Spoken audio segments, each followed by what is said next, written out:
Beyblade va-t-il devenir un sport? C'est là la grande question qu'ils se posent depuis quelques semaines, depuis que Takara Tomy nous ont annoncé leur nouvelle gamme Beyblade X et le terme qu'ils y ont associé, Gear Sport. Cette nouvelle a fait ressurgir avec elle les vieux rêves de certains bladers extrémistes qui, il y a quelques années, ont voulu faire une pétition pour inscrire Beyblade aux Jeux Olympiques.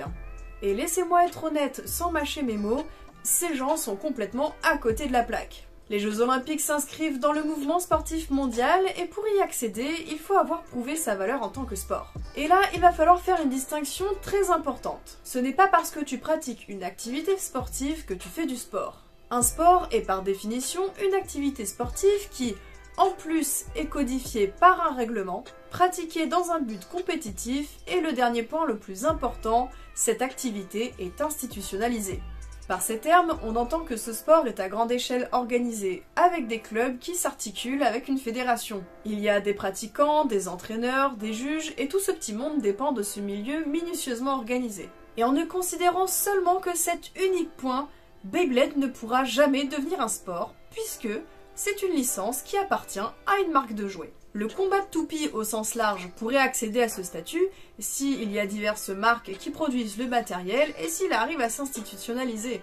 Mais soyons juste réalistes 2 secondes. À part la minorité de joueurs que nous représentons dans la population mondiale, pour le reste des lambda, Beyblade n'est qu'un vulgaire jouet de toupie qu'on balance dans les cours de récré.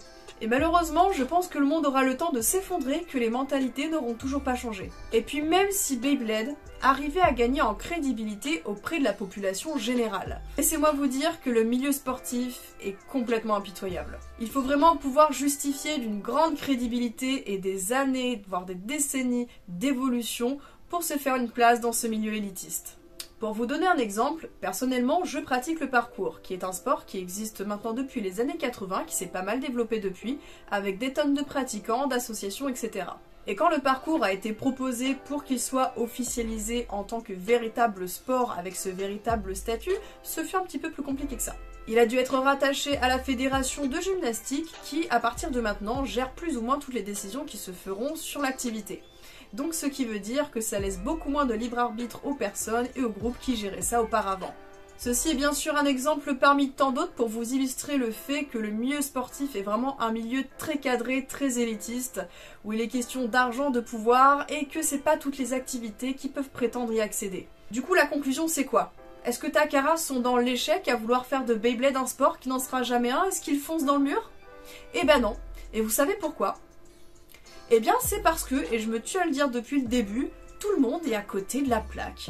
Le terme Gear Sport qu'ils ont voulu mettre derrière leur nouvelle gamme Beyblade X n'est ni plus ni moins qu'une question d'image.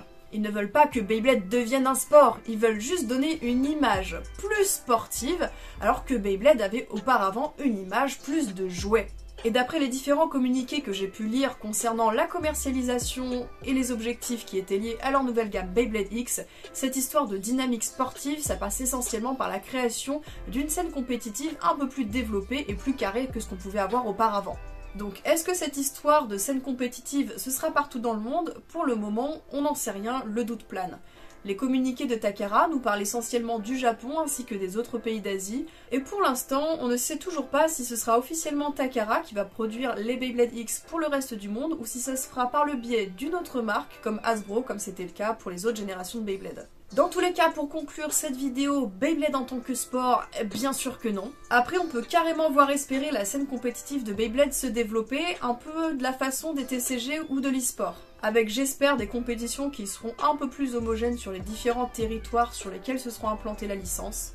Et surtout, j'espère l'ouverture de catégories de compétitions ouvertes à un autre public que les 8-13 ans, que ce qu'on a habituellement, puisque je pense que maintenant, et j'espère que la marque s'en rend compte, c'est que Beyblade, ce n'est pas que pour les enfants, mais ça on le savait, mais c'est surtout que les anciens joueurs qui perdurent de génération en génération sont de plus en plus nombreux et représentent une part de marché non négligeable. Donc ça pourrait être sympa quand même de nous faire des tournois de temps en temps.